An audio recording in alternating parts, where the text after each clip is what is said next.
I have a feeling this might be the first episode of Film Feast where Key and I make the same thing. I was so curious. Slim Pickens, man. But it still is like a cop movie. You could take it into like a cop, like donut That's and coffee what I was thing. gonna do. Welcome to Film Feast. We're two sister grill masters, watch a movie, yap about it, and then make two recipes inspired by it. In this episode, we're talking all about Beverly Hills Cop, the original. There's like 500 other ones. There's like 82 other ones. There is, and I haven't seen any of them. And I'm glad about that. too. I'm glad about that. Okay, I guess we all know how we feel already about it. So if you haven't seen this movie, we'll give you a little synopsis so you know what it's about. I've seen it and I still need the synopsis. Me too. Sleeper. It was a sleeper. I had to look up the synopsis because I was like, I don't know how to explain what this is about. Me What's neither. the genre? Yeah. What's the genre? Action. Comedy. There's what? like one funny scene. I want to see if it's the scene that you think is funny. Oh, I didn't find any of it funny.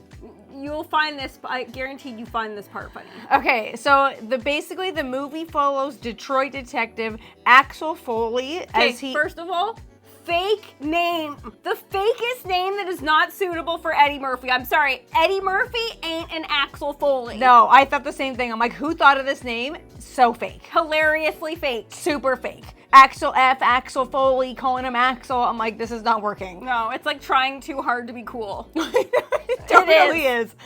Okay, so Axel Foley, Eddie Murphy, as he travels to the glamorous Beverly Hills to investigate the murder of his best friend. That's the synopsis of the movie. I had to look it up because I watched the movie and I still did not know what the heck it was about. It was hard to pay attention to it because it was so boring. It was boring and it was so hard to follow. I was like, am I just stupid? Like, I don't know what's going on. Is this Beverly Hills Cop, the one that people all talk about? Is this in fact the movie? And it was, and I was like, I am not getting it. I thought the exact same thing and I literally could not follow. When they introduce his best friend and his best friend's like a convict, but he's a cop, and so he... I'm like, is he undercover? Like, but he too. wasn't. Me too. I I'm was like, why is he hanging out with this guy? And then he got murdered, but he was like right there when he got murdered. And the best friend is on screen for like all of like 5 minutes, and yet the movie revolves around him. Like, we're supposed to care about this character after seeing him for 5 minutes. I know. And okay, so then when they introduced the best friend, okay, so they called him his best friend. It was like a casual acquaintance vibe. Yeah, totally. It was like this like ex-con showed up and was like, hey man, I haven't seen you for a long time. Like, he's like, we're best friends. I'm making a sandwich in your apartment. Like, what? Yeah, and I thought that was like someone breaking in. So I didn't know what was happening. This is the type of movie I think you have to grow up watching already to appreciate. Like this, you need to start watching this when you're 12 to get it, because as watching it as my age now in 2024, it ain't translating. No, I didn't think, I thought the same thing. Like some movies, like we just did Labyrinth. If you watch Labyrinth with today's eyes for the first time, you're not gonna get it. You're not gonna get it. That's fine. But I still love it. Me too, but this one, I didn't get, and we'll just say that because guaranteed so many people are watching right now being like, oh my God, those two twerps don't like Beverly Hills Cop. I'm sorry, I didn't like it. I did not like it. This is just a personal opinion. I did not enjoy this movie one bit. I think we're getting that, pal. Okay, I wanted to talk to you so bad about Me this too. since I watched it. There were so many questions I had. First of all, when I watch a movie, 90% of it to me is the soundtrack. What is with this one song? Okay, I will say though, that one song, legendary, and it because they overplayed it, they played it like every 5 minutes, it re-engaged me back into watching it because the song is 1,000 times better than the movie. Okay, so everybody who doesn't know this song, it's like dun, dun, dun, dun, dun, dun, dun, dun, dun, dun, dun, dun. And then another. That's all I could hear. I know. I'm like, holy millennial. That's literally all I could hear was Peter Griffin going, and then another. Me too, but I'm sorry. That song does hold up to this day, and also the other song that they play in it. I forget what it's called. The Heat Is On. The Heat Is On was built for this song, for this movie. That song also phenomenal. But to me, if a soundtrack is gonna outdo the actual movie, the movie ain't good. Okay, but correct me if I'm wrong. That is not a soundtrack. That's one song that they made and they played 100 times over. I was so confused. I'm like, yeah, I know, me too. They overdid it, but as somebody who didn't find the movie entertaining at all, at least I was like, at least I have the song here. Yes, that's what I was thinking too. I was grooving to the song. Me too. I'm like, thank goodness for the song. Yeah, didn't like Eddie Murphy's acting. Did he have like a lisp on purpose? Okay, I will say though, he had his original teeth, which his teeth, that could have been because of the lisp, but now he has like overdone like the Hollywood fake white, fake veneer teeth. I appreciate a crooked tooth. I do too, and I was like, I wonder. It's got character. This was clearly his like breakout role, and good for him. Doing all his own stunts, super fit. He was like 21 in this movie. So I found that interesting to watch like young Eddie Murphy. Me too. But I was like, is he putting on a lisp to be this Axel Foley, or is he? I think that was a genuine lisp. Or did he have this lisp and then I'm only used to hearing Eddie Murphy later, and so he like taught himself how to get out of this lisp? Other than Mike Tyson, a lisp isn't gonna help. Yeah, that's true. And maybe he was going for that. You know what? Maybe it is. Maybe that does make you look tougher. Maybe that was like his thing. Yeah. I have no clue. All right, so what I made for the movie Beverly Hills Cop, I gotta be honest, this one I found a little bit challenging. Oh, me too. Because normally I can get like the vibe of an avenue that I want to travel down. So I'll tell you first what I was thinking of making. Okay, I want to hear what it is, because I have a feeling this might be the first episode of Film Feast where Key and I make the same thing. I was so curious. Slim pickings, man. Yeah, but it still is like a cop movie. You could take it into like a cop, like donut and coffee That's what I was thing. gonna do. You could. There's a lot you could do. Yeah, with okay, a that movie is like what this. I was gonna do. Okay, but there's one part. So I'll tell you first what I was gonna do, and then I'll tell you what I actually did, Okay. which I think it could be what you did. I was like, I feel like this is what you did. Okay, so what I was gonna do, there's a part where this is supposed to be like funny, and these cops are like following him, and he gets a banana and puts it in their tailpipe. Mm-hmm. That's the scene that I got mine from. Okay, same with me. Oh no, we did it. At first, I was like, do I do something with like a banana in a tailpipe? Ooh. Like a wrapped banana of some kind. But then I was like, first of all, I didn't really feel like eating that. So I was like, I don't want to travel down the banana. But I thought like, this banana in the tailpipe thing was a very famous scene in this movie, apparently. How is that cool? I don't know. That was what I was gonna do. And then shortly after that, he orders room service for the two cops that are sitting outside following him. Well, we did it. And he orders I don't know how many episodes we're in, but a shrimp salad sandwich. Did you really? Yes! It's the baked shrimp salad sandwich, and instantly, I've said this before in this series, if any movie mentions food, I instantly want that food. Okay, me too, but... And that guy, like, said it was so good, I was, like, drooling, being like, this is what I'm making. I was, like, writing notes down, being like, I'm totally making that. Me too! And normally I'm like, what can I make that fits the movie, and I think more about, like, the movie, but this one, as soon as I heard shrimp salad sandwich, I was like, I have to have that. Me too. But I made a vegan version. I know. Okay, that's what's cool about this, because even though we made the same thing, give it to me. Kiki's making a vegan. Somehow she's gonna make a shrimp sandwich vegan. I'm curious to find out how you did it. This is the perfect thing to make in the summertime too, because when you don't want to turn on the oven, it's like the great. Who doesn't love a sandwich in the summertime? I love a sandwich at any season of the year. Sandwiches rock. The first stop to make my vegan shrimp salad sandwich is gonna be going to my garden, because we're gonna pick some fresh celery. Because in my opinion, a shrimp salad sandwich, that was what I was like craving, is the celery aspect of it. I want to see if the same ingredients are in yours. Obviously not the shrimp in yours or the mayo, but. Okay, so we're gonna do celery first. So this is the variety that I'm choosing to grow this year is actually a purple celery. It has like a licorice flavor. Ooh. So it's just starting out, so I only had like the tops. But we're also gonna pick some fresh chives and some dill and some parsley. That's what we're getting. Okay, mine doesn't have dill in it. What? Yeah, I know. I went like extremely basic on mine, and I'm glad that I did, because I've been known to jazz things up, as do you.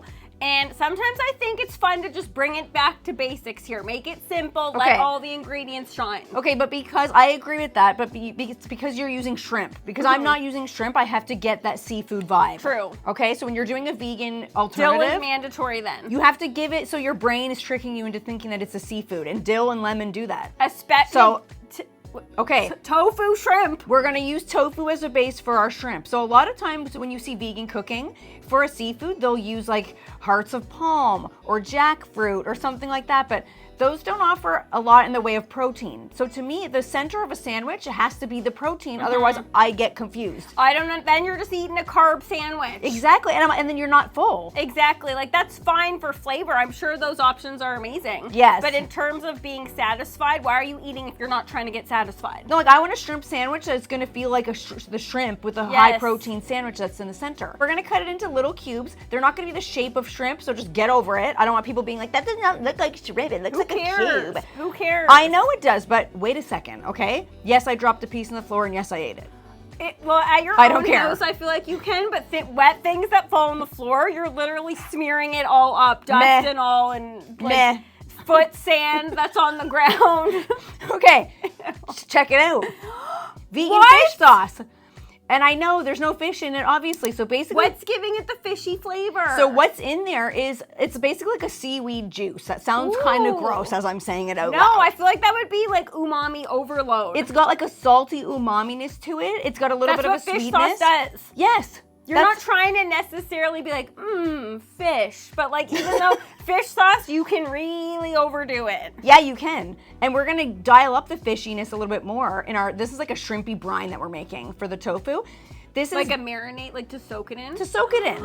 Genius. We're going to use 2 types of seaweed, kelp and dulse flakes. You can buy these at any health store, and so they're going to give you that seaweedy seafood vibe, but they're also very good for you too. They're high in iodine, high in iron, different minerals, and that are very good for your body. I feel like yours is going to taste more shrimpy than mine because of all these flavors, because shrimp are very low in the flavor. Okay, so what else are they? They're the color of my shirt. They're pink. Okay. What is with us matching the food? Did you do that on purpose? No, and I'm like, why am I wearing white pants and using beetroot powder? Classic what we do. I don't understand us. So we're going to pour the shrimpy brine right over our tofu. Okay, this is absolutely genius, and honey. You don't need to marinate tofu that much, because for this, we just want the color, and we just want that shrimpy brine to stick to the outside and give you a little bit of a salty bite when you eat it. So you could stop here. Technically, tofu is already cooked. A lot of people think tofu is raw, but it isn't. You can eat it you can eat tofu straight from the package. I've eaten it. When I dice it up, a chunk goes right into my mouth. Yeah, you can eat it just like that. So it's just bland. Yes, and so but with the brine on it, I was eating tons of these cubes, like as I was making it, because it was so good. Were you like instantly you nailed the flavor? Yes, it was like salty. It had umaminess. It was like a little bit juicy. It was cold, so it had a shrimp feel. So You even skewered them, buddy. This is literally the exact same. So I skewered mine because I wanted to grill these, because charcoal grills give things a lot more flavor. So because this is a vegan recipe, we're building on levels of flavor here. So yes, you could serve it cold, but I'm going to go that extra step and put these over a charcoal grill. Why are we even watching my video? Mine is the exact same, except there's shrimp on there. But I love this because it's the vegan version, so now we got both. Yes, no, that is cool. Okay, so look at, that's the color of shrimp. Gorgeous. So we've got a fired up little, this is the Harley Davidson grill that I'm obsessed with. He's fave. Because we don't need to fire up a giant grill to make 3 skewers of fake shrimp. Exactly. That's what, a half a chimney. Exactly. Of charcoal. And I'm just making this salad for myself, so I don't need a large surface area here. When you're making tofu on the grill, just like anything else that that you're worried about sticking, if you're really worried about sticking, you can give it a little avocado oil spray, but just make sure that you preheat for quite a long time. Avocado oil spray on the food, not on the grill grates. Sorry, that was confusing. Yes, that sounded confusing. We are big advocates to not spraying the grill grates. Yeah, so definitely on the food.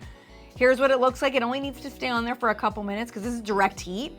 It's already cooked. We just want to get some color on it. Okay, those skewers are bigger than the grill. I know that. I had to like rearrange to get them to all fit on there. Just want to get some color on them and then some nice crust on the outside. Okay, I tried to look for those skewers at my house and they are all at Kiki's house. Sorry. We both have those and I was like, I had to use these tiny little ones that are just like little tiny skewers. These skewers are next level because they're the flat skewers. So when you flip stuff, it actually stays put. When I took mine off, I used my hands once they've cooled to just break them apart a little bit, because I'm picturing like that little cocktail shrimp that comes in a can, and I'm trying to replicate that texture. Oh, I wasn't thinking that at all. Like, cause that, I love those. That's like what goes in a shrimp salad. That's what would be in a shrimp salad sandwich. So I want to get like some big bits, but some little bits, and I don't want it to look like cubes in this sandwich. I want it to have more of like a seafoody vibe to it. I gave mine a chop as well. Yeah, see, and I knew that if you were making a shrimp salad. Did you think that I was?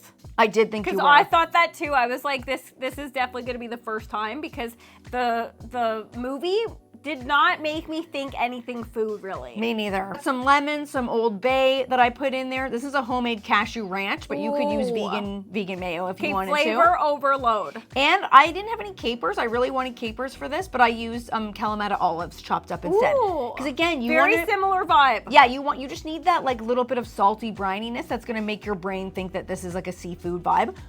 You're telling me that doesn't look like a shrimp salad? I feel like you could serve that to anyone, vegan, meat eater, whatever, and they would absolutely love it. Now, I am intrigued to see what kind of bread you put it on.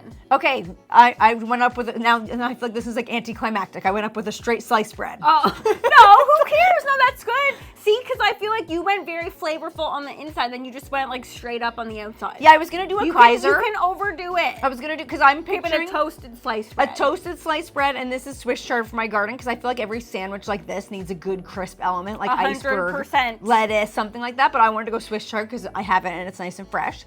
But I was gonna go Kaiser because in my head, in the movie, that's what that was served on.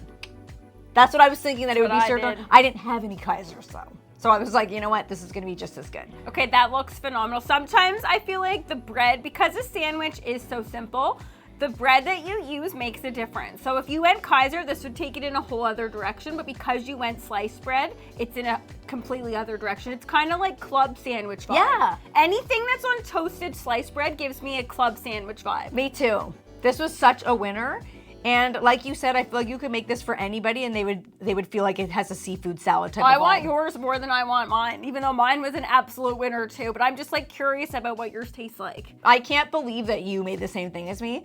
This tasted like, to me, what a shrimp salad, because it's not just like a shrimp sandwich, a shrimp salad sandwich they called it. That's what I would feel like that would taste like. But that's why I wanted to make it, because that guy, like, he knew that Axel Foley was sending him that food to like be like mean, but then he couldn't resist it. He was like, this is quite good. He was like, what else did they got? He's like, can I get some more mayo? Like, that part was actually really funny. That part was the only part that I thought was like somewhat decent. And he also sent them out a poached salmon, which I thought maybe you would have made. I literally have that written down. It was a poached salmon in lemon dill sauce. Yes. But I was like, that's kind of boring. That wasn't calling to me. I wanted to taste a shrimp salad sandwich. So did I. I don't think I've ever actually made a shrimp salad sandwich. I don't think I did either. I've done shrimp burgers, like all kinds of shrimp dishes, but like there's something like very simple about the shrimp salad sandwich, and I've been overlooking it all these years. Yes, I did too, and I had to have the flavors. That's mostly why I made it. Here's mine, your classic shrimp salad sandwich. And you went with a Kaiser. But a brioche Kaiser. And you're in a pink shirt too. Okay, also not on purpose. What is wrong with us? And I didn't do charcoal, I went gas because we just cleaned our gas grills. I can't get enough of using my gasser. Why not? I thought about it, but I was like, again, since it's vegan, I had to get a lot of flavors, but why not? Exactly. My version is a lot different than yours. It's very simple. I looked up what a bay shrimp salad sandwich is, and it's basically just celery, green onion, some seasoning, the actual shrimp itself, which you can see here that I used pre-cooked shrimp. That's just because that's what I had. And I think pre-cooked shrimp takes the guesswork out of it. A lot of people are like, well, how do you cook your shrimp?